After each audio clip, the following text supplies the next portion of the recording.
And I have another story to share that demonstrates the need for this emotional and relational wisdom.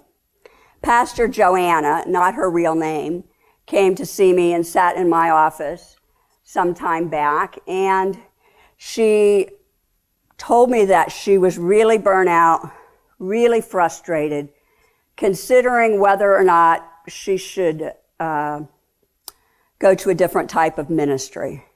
Maybe there was somebody better that could lead this church, because she was so frustrated. And she described in particular what happened in her board meetings that was so frustrating because the church was really stuck and in decline. And she would try to have conversations with them about developing a vision and strategies and about outreaches. And what she got was a total blank stare, and no one would engage the dialogue. They just sat and stared at her every time she asked them to talk about this. So we're going to leave that story and come back to it. But I'll say one more thing. What she really wanted, she didn't really want to leave. What she really wanted was some wisdom, some emotional and relational wisdom to how she could talk with these people to help them to get things moving again.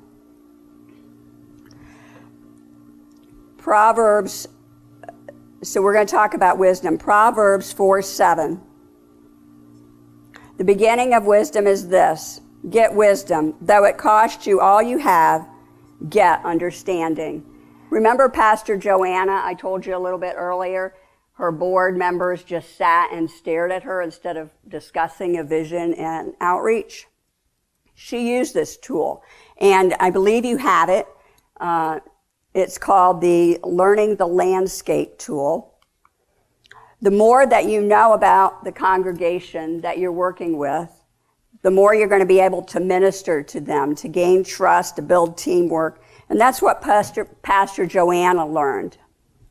It was interesting when she asked, and by the way, you can use these questions in an informal manner or in a more formal way. She used it in a formal way with two different groups.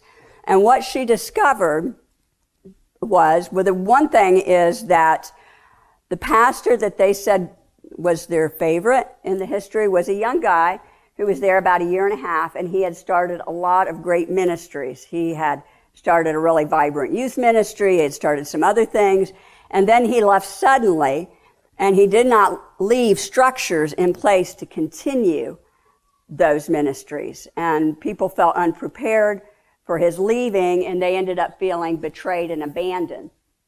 What she discovered was that this had happened about 5 times. And the pastor right before her had told them that she would be there until she retired. And then she left soon after.